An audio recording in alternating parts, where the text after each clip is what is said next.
Hello friend, this is Pankaj and welcome back to teaching exam study. दोस्तों, discuss करेंगे बिहार दरवा की जो एडिटोरिया की जो प्रैक्टिस सेट आई है वॉल्यूम 1 की, जिसमें 15 प्रैक्टिस सेट दिया गया है, जिसमें एक एक करके हम प्रत्येक दिन आपके लिए प्रैक्टिस सेट लाएंगे, जिसमें 100 प्रश्नों की श्रृंखला है। और ये प्रैक्टिस सेट संख्या 1 है, जिसमें हम 100 प्रश्न का डिस्कस करेंगे। अगर आप वीडियो पे नए हैं चैनल पे तो आप इसे सब्सक्राइब कर लें, ताकि आने वाली वीडियो की नोटिफिकेशन आपको ज़रूर मिल पाए। तो आइए बिना समय गंवाए हम सिर्फ प्रश्नों का आदर्श उत्तर देखेंगे कि कौन कौन से उत्तर सही हैं, जिससे कि आपको एग्ज़ाम के पहले रिकॉल करने में सुविधा होगी। तो प्रश्न संख्या 1 है कि शौनक तथा पैपलवाद शाखाएँ किस वेद से संबंधित हैं। तो इसका जो उत्तर हो जाएगा वो डी, अथर्ववेद से संबंधित है। यानी शौनक तथा पैपलवाद की जो शाखाएं हैं वो अथर्ववेद से संबंधित है। आगे प्रश्न संख्या 2 की ओर चलते हैं कि संस्कृत साहित्य में ऐतिहासिक घटनाओं का क्रमबद्ध लिखने का सर्वप्रथम प्रयास निम्न से किसके द्वारा किया गया था। तो इसका उत्तर हो जाएगा कल्हण के द्वारा। नेक्स्ट प्रश्न है कि मनके बनाने वाली कारखाना का साक्ष्य सिंधु घाटी के किस स्थल से प्राप्त हुई। तो इसका उत्तर हो जाएगा लोथल और चंदोदरो दोनों, यानी कि डी नंबर इसका सही उत्तर होगा कि मनके बनाने की जो कारखाना है वो लोथल और चंदोदरो दोनों से प्राप्त हुई थी। प्रश्न संख्या 4 है कि बौद्ध मत की परंपरा के अनुसार स्तूपों को कितने श्रेणियों में विभाजित किया गया है। तो बौद्ध मत की परंपरा के अनुसार स्तूपों को जो है वो 5 श्रेणियों में विभाजित किया गया है। प्रश्न संख्या 5 है कि स्वतंत्र बहमनी राज्य की स्थापना कब की गई थी। तो स्वतंत्र बहमनी राज्य की स्थापना 1347 ईस्वी में, यानी 1347 ईस्वी में स्वतंत्र बहमनी राज्य की स्थापना किया गया था।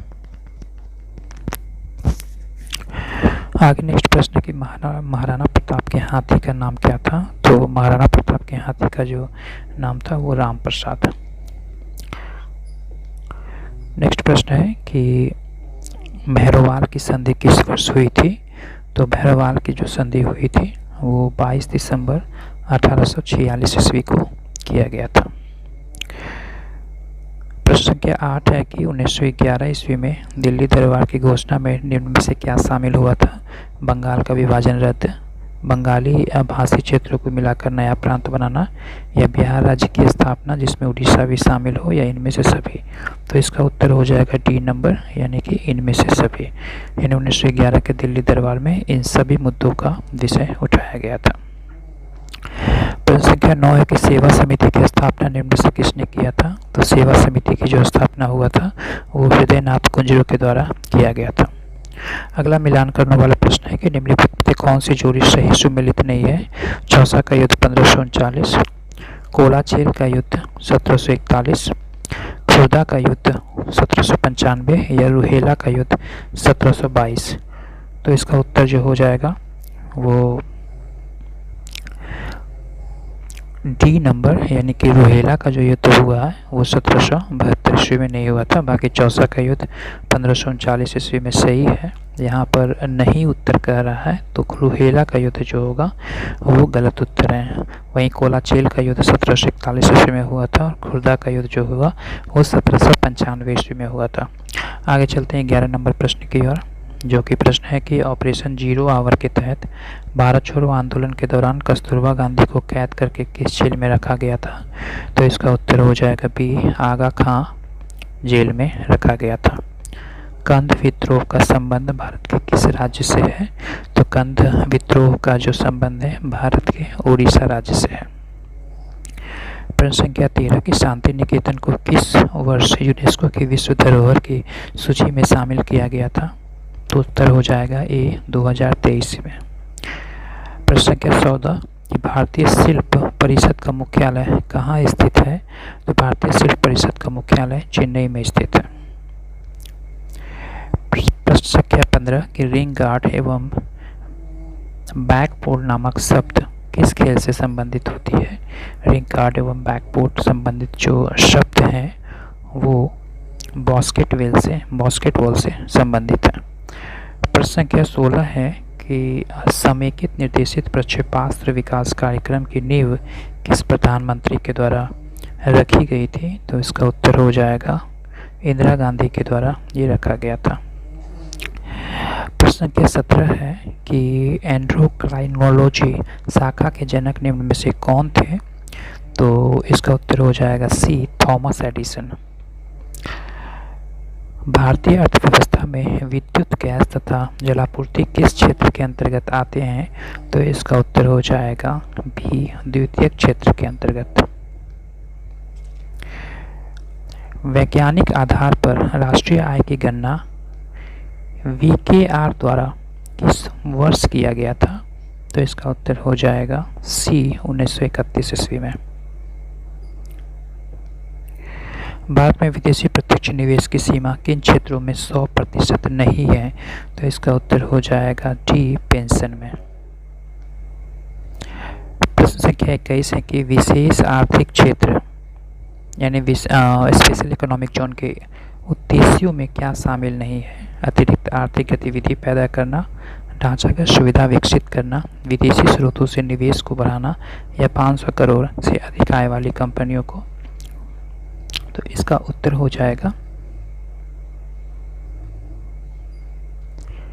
यानी 500 करोड़ से अधिक आय वाली कंपनियों को। तो यहाँ पे कुछ प्रिंट प्रॉब्लम हुई है, आगे हम कमेंट बॉक्स में इसको मेंशन कर देंगे कि 500 करोड़ से अधिक आय वाली कंपनियों को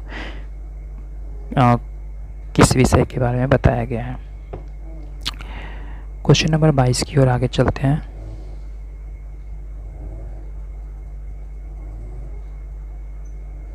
क्वेश्चन नंबर 22 है कि किस समिति ने निर्धनता की पहचान हेतु कॉस्ट ऑफ लिविंग को आधार के रूप में स्वीकार किया है? तो 22 नंबर प्रश्न का उत्तर हो जाएगा ए, यानी सुरेश तेंदुलकर समिति।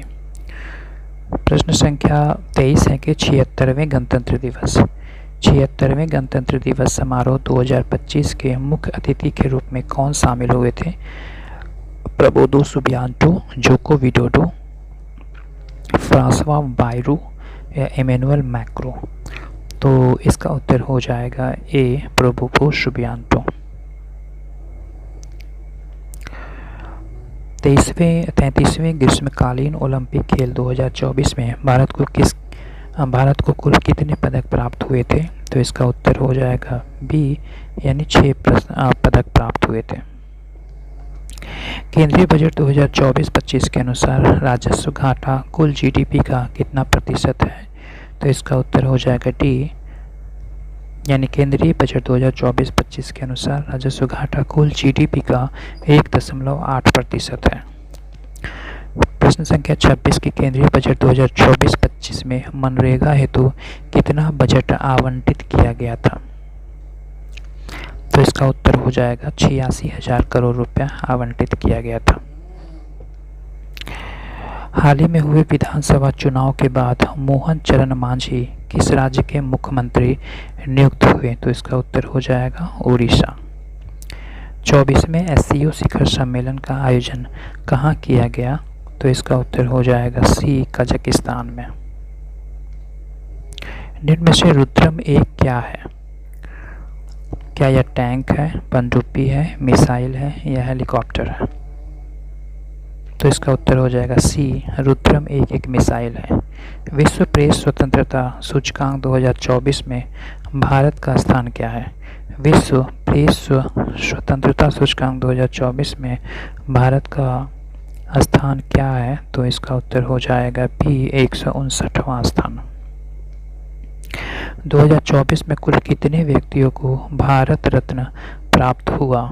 तो इसका उत्तर हो जाएगा 5 व्यक्तियों को। 2024 में कुल 5 व्यक्तियों को भारत रत्न दिया गया। वर्ष 2025 में कितने व्यक्तियों को पद्म पुरस्कार दिए जाने की घोषणा सरकार के द्वारा की गई? तो इसका उत्तर हो जाएगा 139 व्यक्तियों को। प्रश्न संख्या 33 कि भारत सरकार द्वारा किस तिथि को संविधान हत्या दिवस मनाए जाने की घोषणा की गई है? यानी भारत सरकार द्वारा किस तिथि को संविधान हत्या दिवस मनाए जाने की घोषणा की गई है? तो इसका उत्तर हो जाएगा 25 जून को। आगे 34 नंबर प्रश्न है कि होपेक्स सैन्य अभ्यास किन दो देशों के मध्य आयोजित किया गया था? तो उत्तर हो जाएगा भारत और मिस्र के बीच। 34वां व्यास सम्मान 2024 किसे प्रदान किया गया? तो इसका उत्तर हो जाएगा सूर्यबाला को, यानी 34वां व्यास सम्मान 2024 सूर्यबाला को प्रदान किया गया। B part of the plan theme के साथ कौन सा दिवस हाल ही में मनाया गया? तो इसका उत्तर हो जाएगा डी विश्व जैव विविधता दिवस। हाल ही में किस राज्य में अंबाजी व्हाइट मार्बल को जीआई टैग दिया गया?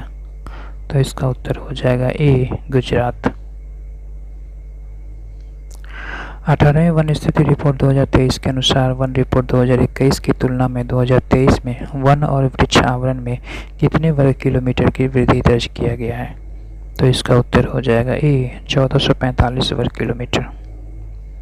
हाल ही में रामसर सूची में शामिल किया गया नजरायन पक्षी अभयारण्य का संबंध किस राज्य से है? तो इसका उत्तर हो जाएगा ए तमिलनाडु से। भारत सरकार ने कब तक चंद्रयान 4 को प्रक्षेपित करने का लक्ष्य रखा है? तो 2028 तक। आप इसे याद रखेंगे, काफ़ी इंपॉर्टेंट क्वेश्चन है। भारत सरकार ने 2028 तक चंद्रयान 4 को प्रक्षेपित करने का लक्ष्य रखा है। 96वां ऑस्कर अवार्ड 2024 में किस फिल्म को सर्वश्रेष्ठ फिल्म का अवार्ड दिया गया? तो इसका उत्तर हो जाएगा ओपेनहाइमर। किस राज्य द्वारा विधवा पुनर्विवाह प्रोत्साहन योजना की शुरुआत किया गया? गोवा के द्वारा, बिहार के द्वारा, उड़ीसा राज्य के द्वारा या झारखंड राज्य के द्वारा? तो उत्तर हो जाएगा डी झारखंड राज्य के द्वारा विधवा पुनर्विवाह प्रोत्साहन योजना का शुरुआत किया गया। सार्थक खंड वाले शब्द निम्न में से क्या कहलाते हैं? तो उत्तर हो जाएगा यौगिक, यानी सार्थक खंड वाले शब्द यौगिक कहलाते हैं। इत्यादि का सही संधि विच्छेद क्या होगा? तो इति प्लस आदि। पाप पुण्य में कौन सा समास है? तो पाप और पुण्य में द्वंद्व समास है।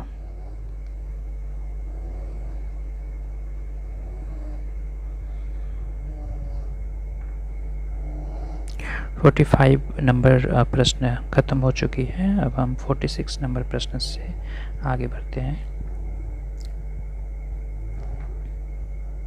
हथेली पर सरसों नहीं जमती, मुहावरे का सही अर्थ क्या होगा? हर काम में मनमानी नहीं चलती, सरसों के लिए जमीन चाहिए हथेली नहीं, काम के लिए समय चाहिए, सफलता समय पर आती है। तो इसका उत्तर हो जाएगा सी, यानी काम के लिए समय चाहिए। निम्नलिखित में से कौन सा वाक्य शुद्ध है? एक एक वाक्य आपके तुले हुए हैं। आपका एक एक वाक्य तुला हुआ है। आपके एक एक वाक्य तुले हुए हैं। तुले हुए हैं एक एक वाक्य आपके। तो इसका जो उत्तर हो जाएगा सी, आपके एक एक वाक्य तुले हुए हैं। क्वेश्चन नंबर 48 है, अंग्रेजी ग्रामर से प्रश्न है। Fill in the blanks. यहाँ पे सुटेबल वर्ड यूज करना है कि are you really desirous visiting dash Japan. तो डिजायरस के बाद क्या होगा? विजिटिंग के बाद से कौन से प्रीपोजिशन का प्रयोग होता है? तो are you really desirous visiting of Japan. 49 है कि भूगोल सीखना कठिन है। To learning geography is difficult. Geography is difficult to learn. Geography is difficult subject to study. These is a great difficult to learn geography. तो 49 का उत्तर हो जाएगा B, geography is difficult to learn. Choose the opposite word for the given question. Gorgeous. Gorgeous का अर्थ होता है खूबसूरत, अति सुंदर। तो इसका जो अपोजिट यानी कि उल्टा वर्ड कौन सा होगा? तो प्लेन। प्लेन इसका गॉर्जस का उल्टा प्लेन होगा।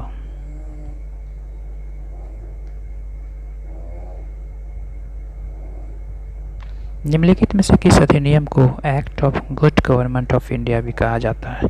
भारत सरकार अधिनियम 1858, भारत सरकार अधिनियम 1919, भारत सरकार अधिनियम 1935 या भारत स्वतंत्रता अधिनियम 1947। तो 51 नंबर प्रश्न का जो उत्तर हो जाएगा वो ए, भारत सरकार अधिनियम 1858 को act of good government of India भी कहा जाता है। काफ़ी इंपॉर्टेंट क्वेश्चन है। संविधान सभा के प्रमुख समितियों में अल्पसंख्यक उप समिति के अध्यक्ष कौन थे? तो इसका उत्तर हो जाएगा एच.सी. मुखर्जी। क्वेश्चन नंबर 53 की भारतीय संविधान के प्रस्तावना में न्याय के तत्वों को लिया गया है, कौन से देश से लिया गया है? तो इसका उत्तर हो जाएगा रूस की क्रांति से, रशियन रिवॉल्यूशन से। क्वेश्चन नंबर 54 है और काफ़ी इंपॉर्टेंट प्रश्न है कि संविधान के किस अनुच्छेद में यह उल्लेख किया गया है कि किसी अपराध के लिए अभियुक्त किसी व्यक्ति को स्वयं अपने विरुद्ध साक्षी होने के लिए बाध्य नहीं किया जाएगा? तो इसका उत्तर हो जाएगा बी, अनुच्छेद 20 के 3 के तहत। प्रश्न संख्या 55 है कि भारत में न्यायपालिका का कार्यपालिका से पृथक्करण का उल्लेख वर्णित है संविधान की उद्देशिका से, राज्य के नीति निर्देशक तत्व से, 7वीं अनुसूची से या परंपरागत व्यवहार से? तो इसका उत्तर हो जाएगा बी, राज्य के नीति निर्देशक तत्व से। भारत की संसद के संबंध में निम्नलिखित में से कौन सा कथन सही नहीं है? मंत्रिमंडल को लोकप्रिय सदन में बहुमत का विश्वास प्राप्त रहना चाहिए, संसद का सर्वप्रथम कार्य मंत्रिमंडल का प्रावधान करता है, संविधान में एक संसदीय प्रणाली की सरकार का प्रावधान है, या मंत्रिमंडल की सदस्यता निम्न सदन तक सीमित है। इसमें से नहीं पूछ रहा है कि भारत सरकार के संबंध में निम्नलिखित में से कौन सा कथन सही नहीं है। तो इसका उत्तर हो जाएगा डी, यानी कि मंत्रिमंडल की सदस्यता निम्न सदन तक सीमित है। प्रश्न संख्या 57 है कि भारतीय संसद का सचिवालय के संबंध में कौन सा कथन सत्य है? सरकार से स्वतंत्र है, संसदीय कार्य मंत्री के अधीन है, या राष्ट्रपति के अधीन है, या सर्वोच्च न्यायालय के अधीन है? तो इसका उत्तर हो जाएगा ए, सरकार से स्वतंत्र है। क्वेश्चन नंबर 58 में सूची को 1 को सूची 2 से मिलाना है। लोक लेखा समिति किसके अंतर्गत कार्य करती है? विभागीय समिति किसके अंतर्गत कार्य करती है? याचिका समिति किसके अंतर्गत कार्य करती है? और स्टॉक मार्केट स्कैम संयुक्त समिति किसके अंतर्गत कार्य करती है? तो इसका उत्तर हो जाएगा, हम मिलान कर देते हैं, ऐसे इसका जो उत्तर है वो डी है। पहला का 1 हो जाएगा, लोक लेखा समिति वित्तीय समिति है के अंतर्गत कार्य करती है। दूसरा का जो हो जाएगा वो 4 हो जाएगा, विभागीय समिति जो होगा वो स्टैंडिंग समिति है। याचिका समिति कार्यकारी समिति है। स्टॉक मार्केट जो होता है वो तदर्थ समिति के अंतर्गत आती है। प्रश्न संख्या 59 के 71वें संविधान संशोधन अधिनियम 1992 के द्वारा निम्नलिखित भाषाओं में से किस भाषा को संविधान की 8वीं अनुसूची में नहीं जोड़ा गया है? कश्मीरी, कोंकणी, नेपाली या मणिपुरी? तो इसका उत्तर हो जाएगा ए, कश्मीरी। कश्मीरी को 71वें संविधान संशोधन अधिनियम 1992 द्वारा निम्नलिखित भाषाओं में से किस भाषा को संविधान की 8वीं अनुसूची में नहीं जोड़ा गया है? तो कश्मीरी को नहीं जोड़ा गया है, लेकिन नेपाली, कोंकणी और मणिपुरी को जोड़ा गया है। क्वेश्चन नंबर 60 है, इंपॉर्टेंट क्वेश्चन है कि निम्नलिखित में से कौन केंद्र और राज्यों में राजस्व के बंटवारे के लिए मापदंड की अनुशंसा करती है? तो उत्तर हो जाएगा सी, वित्त आयोग। भूवैज्ञानिक समय के सबसे बड़े खंड को क्या कहते हैं? उत्तर हो जाएगा इयोन। निम्नलिखित में से कौन सा ग्रह चट्टानों से बने हुए नहीं है? तो शनि ग्रह चट्टानों से बने हुए नहीं है। 62 नंबर प्रश्न तक समाप्त हो चुकी है। अब हम यहाँ से 63 नंबर प्रश्न से आगे बढ़ेंगे और देखेंगे कि कौन से उत्तर सही है। काफ़ी अच्छी सेट है और इसमें जो भी प्रश्न दिया गया है एडिटोरिया की तरफ से वो काफ़ी इम्पोर्टेंट प्रश्न रहता है। एग्जाम में रिपीटेड टाइम ये सब प्रश्न पूछी जाती है। 63 नंबर प्रश्न है कि एशिया में विश्व का सर्वाधिक जनसंख्या घनत्व वाला देश कौन सा है? काफ़ी इम्पोर्टेंट प्रश्न है। भारत, सिंगापुर, बांग्लादेश या पाकिस्तान? तो इसका उत्तर हो जाएगा बांग्लादेश। बादलों की दिशा एवं गति मापने वाले यंत्र को क्या कहा जाता है? तो इसका उत्तर हो जाएगा नेफोस्कोप। निम्नलिखित में से कौन सा कथन सत्य नहीं है? यूरोप एकमात्र महाद्वीप है जिसमें कोई मरुस्थल नहीं है।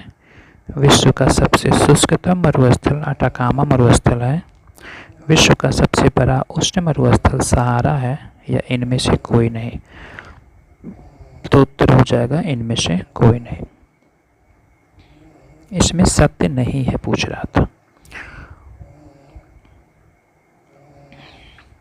निम्नलिखित में से कौन सा दर्रा जम्मू कश्मीर में नहीं है? काराकोरम दर्रा, अघील दर्रा, पीर पंजाल दर्रा या बनिहाल दर्रा? तो इसका उत्तर हो जाएगा अघील दर्रा जो है वो जम्मू कश्मीर में नहीं है। बाकी का काराकोरम दर्रा, पीर पंजाल दर्रा और बनिहाल दर्रा जम्मू कश्मीर में है। सिंधु नदी की सबसे बड़ी सहायक नदी कौन सी है? झेलम नदी, रावी नदी, चिनाब नदी या ब्यास नदी? तो 67 का उत्तर हो जाएगा चिनाब नदी। सिंधु नदी का सबसे बड़ा सहायक नदी चिनाब नदी है। निम्नलिखित में से कौन सा कथन सत्य है? भारत का सर्वाधिक लंबा राष्ट्रीय राजमार्ग NH-44 है। NH-44 जवाहर सुरंग स्थित है। राष्ट्रीय राजमार्ग संपूर्ण देश में सड़कों की कुल लंबाई का लगभग 2% है। तो इसका उत्तर हो जाएगा इनमें से सभी, यानी कि सभी जो ऑप्शंस हैं ये सही है। प्रश्न संख्या 69 है कि राष्ट्रीय पर्यावरण अभियांत्रिकी शोध संस्थान NEERI की स्थापना कब किया गया था? तो उत्तर हो जाएगा ए 1958 ईस्वी में। वन्य जीव अभ्यारण्य की सर्वाधिक संख्या कहाँ है? महाराष्ट्र में, अंडमान निकोबार में, मध्य प्रदेश में या गुजरात में? तो उत्तर हो जाएगा अंडमान और निकोबार में। जीवित मानव शरीर में सबसे कम मात्रा में पाए जाने वाला तत्व निम्नलिखित में से क्या है? कैल्शियम, मैग्नीज, लोहा या पोटासियम? तो मैग्नीज होगा उत्तर। यानी कि जीवित मानव शरीर में सबसे कम मात्रा में मैग्नीज पाया जाता है। इलेक्ट्रॉन की तरंग प्रकृति की खोज किसने किया था? तो उत्तर हो जाएगा डी ब्रोगली ने। आधुनिक आवर्त सारणी के वर्ग में ऊपर से नीचे आने पर तत्वों की विद्युत ऋणात्मकता पर क्या प्रभाव पड़ती है? तो उत्तर हो जाएगा ये घटती है। 74 नंबर प्रश्न के निलंबन में परिक्षेपित कणों का आकार कितना होता है? तो उत्तर हो जाएगा 10⁻³ - 10⁻⁴ सेंटीमीटर। लिग्नाइट निम्नलिखित में से किस धातु का अयस्क है? तो लिग्नाइट लोहा का अयस्क। निम्नलिखित में से किसे रोमन विट्रोल भी कहा जाता है? तो उत्तर हो जाएगा डी हराकसीस। निम्नलिखित में से किसे नोबल का तेल भी कहा जाता है? ट्राइनाइट्रोटॉल्यूइन, ट्राइनाइट्रोफिनॉल, ट्राइनाइट्रोग्लिसरीन या ट्राइमिथाइल? तो इसका उत्तर हो जाएगा सी ट्राइनाइट्रोग्लिसरीन। निम्नलिखित में से सबसे प्रबल उपचायक कौन सा तत्व है? तो इसका उत्तर हो जाएगा फ्लोरीन। जीव द्रव्य सिद्धांत के प्रवर्तक निम्नलिखित में से किसे माना जाता है? तो उत्तर हो जाएगा डी हार्टविग। निम्नलिखित में से कौन सा कथन सत्य है? तो 80 का उत्तर हो जाएगा प्रोकैरियोटिक कोशिका में केंद्रिका उपस्थित होती है। निम्नलिखित में से किसी कोशिका के अणुओं का यातायात प्रबंधन कहा जाता है? गोल्जी काय, लाइसोसोम, माइटोकॉन्ड्रिया या तारक काय? तो हो जाएगा ए गोल्जी काय। जीन की आनुवांशिकी विचारधारा के अनुसार जीन के कार्य की इकाई को क्या कहा जाता है? जीनोम, सिस्ट्रॉन, ग्यूट्रॉन या रेकॉन? तो उत्तर हो जाएगा बी, सिस्ट्रॉन। जीवद्रव्य में कार्बनिक तथा अकार्बनिक यौगिकों का अनुपात क्या होता है? तो उत्तर हो जाएगा 19:81। नींबू में लिटिल लीफ नामक रोग किस तत्व की कमी से होता है? तो उत्तर हो जाएगा तांबा की कमी से। निम्नलिखित में से किस संघ के सभी जंतु खारे जल में पाए जाते हैं? संघ प्रोटोजोआ, संघ पोरीफेरा, संघ सिलेंट्रेटा या संघ प्लैटीहेल्मिन्थिस? तो इसका उत्तर हो जाएगा बी, संघ पेरिफेरा। आगे चलते हैं 86 नंबर प्रश्न से।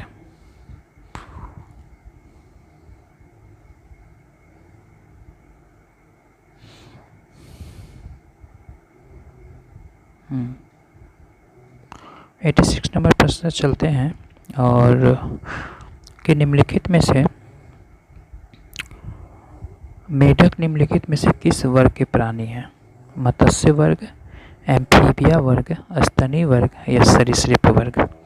तो इसका उत्तर हो जाएगा बी, एम्फीबिया वर्ग। निम्नलिखित में से किस पादप हार्मोन के छिड़काव से वृहत आकार के फल तथा फूलों के उत्पादन किया जाता है?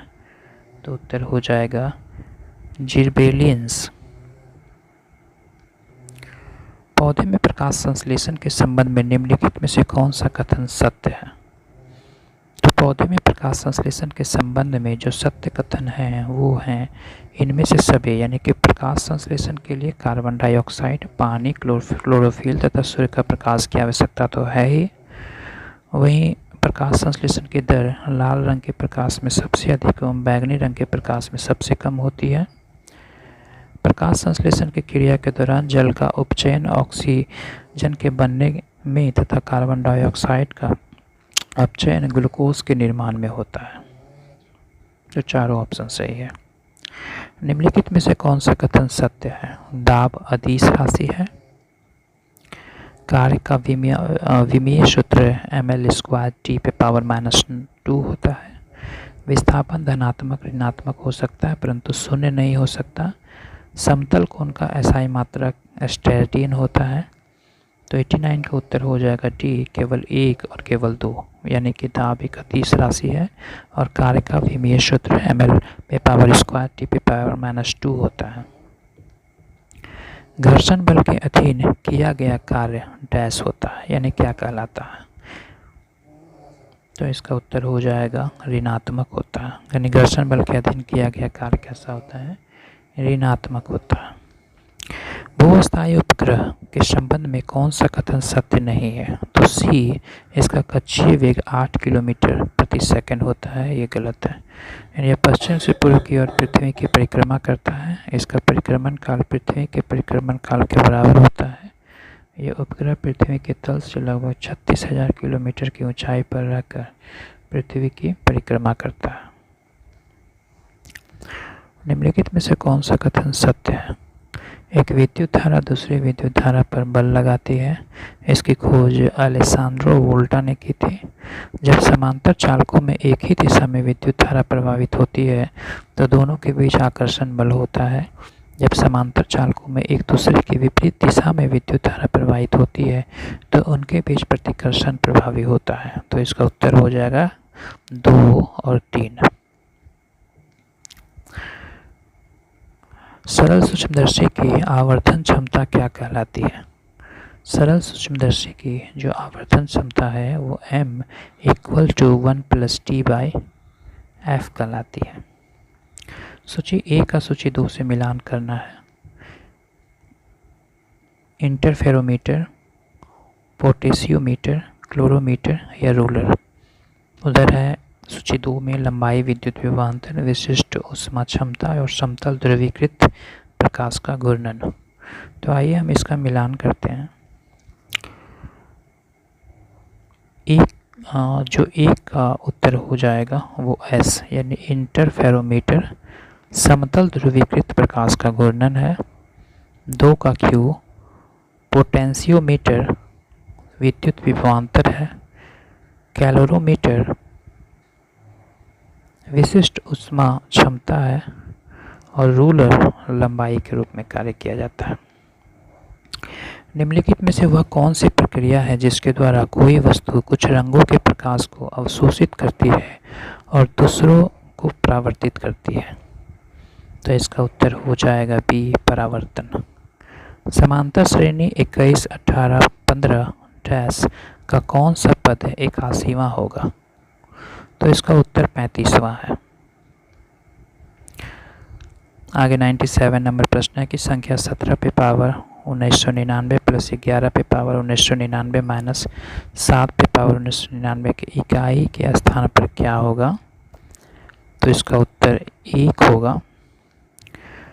6 व्यक्तियों का औसत भार 3 किलोग्राम है, कम हो जाता है जब 80 किलोग्राम भार वाले एक व्यक्ति के स्थान पर नया व्यक्ति आ जाता है। नए व्यक्ति का भार ज्ञात करें। तो इसका उत्तर 62 किलोग्राम होगा।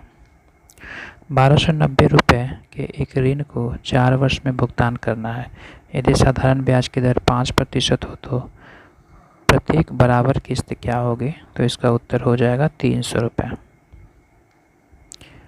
100 और इस सेट का आखिरी प्रश्न है कि एक ट्रेन 90 किलोमीटर की दूरी समान गति से तय करती है। यदि चाल 15 किलोमीटर प्रति घंटा बढ़ा दी जाए तो समय 30 मिनट कम लगता है। ट्रेन की वास्तविक गति क्या थी? तो 100 का उत्तर हो जाएगा डी, यानी 45 किलोमीटर प्रति घंटा। तो ये 100 प्रश्न थे मित्रों। अगले नेक्स्ट सेशन में हम दूसरी वीडियो जो हमारी आएगी उसमें प्रैक्टिस सेट 2 की 100 बहुमूल्य इम्पॉर्टेंट प्रश्नों का डिस्कशन आपके साथ रहेगा। आप अपनी राय कमेंट बॉक्स में ज़रूर लिखें कि वीडियो आपको कैसा लगा। वीडियो देखने के लिए धन्यवाद। Thank you very much.